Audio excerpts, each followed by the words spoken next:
Hello! Bl'Artagnan here with Roaring Thunder, the Raijin intersecting Will's Lufenia Plus fight. We're bringing a no BT, no synergy team featuring Beatrix, Lena, and Furion. Before we get too deep into it, be sure to hit that like button, hit the subscribe button if you haven't already. Both really help support the channel, help it grow, help it reach a wider audience, help me sleep at night, help with digestive issues, they help prevent male pattern baldness, they honestly, it helps all sorts of things, so just hit that like button, hit the subscribe button, and kick back for a fun little ride here.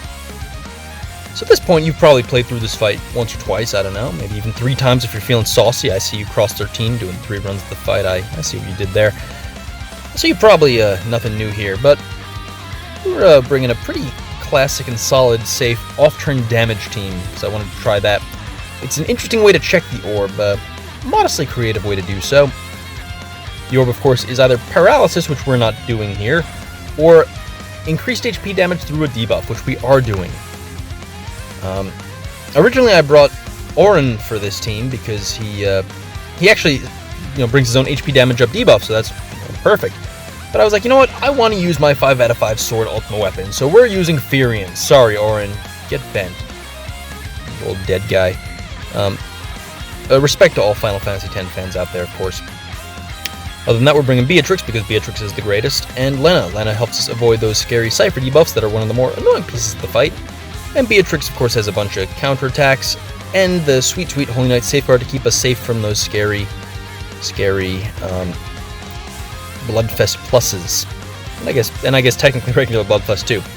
You'll see we're actually bringing the Alexander Call, which is maybe a weird pick. Why are we doing that? The reason is because I wanted to increase Lena's damage with her LD, and also because I figured, well, we're already probably going to be capping anyway, because it's, it's garbage time, whatever, ish, so we don't really need attack buff from Ifrit.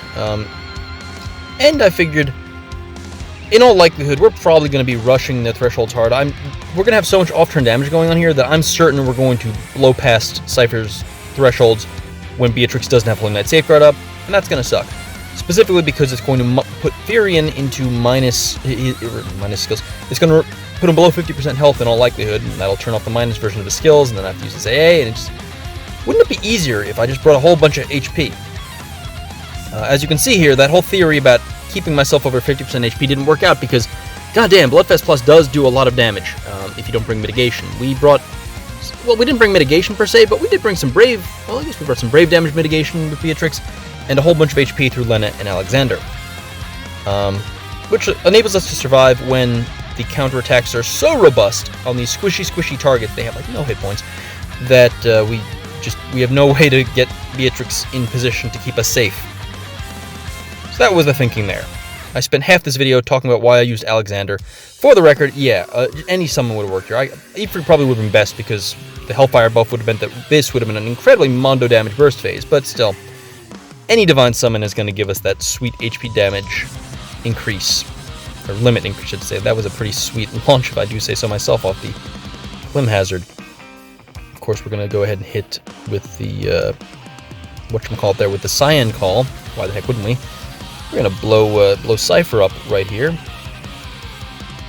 so that he doesn't get to do any more threshold attacks. And at this point, I couldn't remember if this big dog actually had another threshold built into his kit, so I was like, you know what, let's get Holy Knight Safeguard ready just in case. Yeah, more damage would have been more damage if I LD'd in the summon, but like 11 turns in, he's almost dead. Is that like what, 8%? It doesn't even matter. He does null magic damage when he's in triple stance, but Beatrix imperils, and for the time being, that's more important. Now, if I really wanted to be min-maxy here, because why the heck not, why wouldn't we? Furion would at this point use his AA, but I gotta go big, gotta go big, so we're using the LD. And there you have it. A little off-turn damage team, a little fun team. I just wanted to use these guys together. I thought it'd be fun. I hope you enjoyed. Thank you for watching to the end, if you did, and I will see you in the next video. Adios.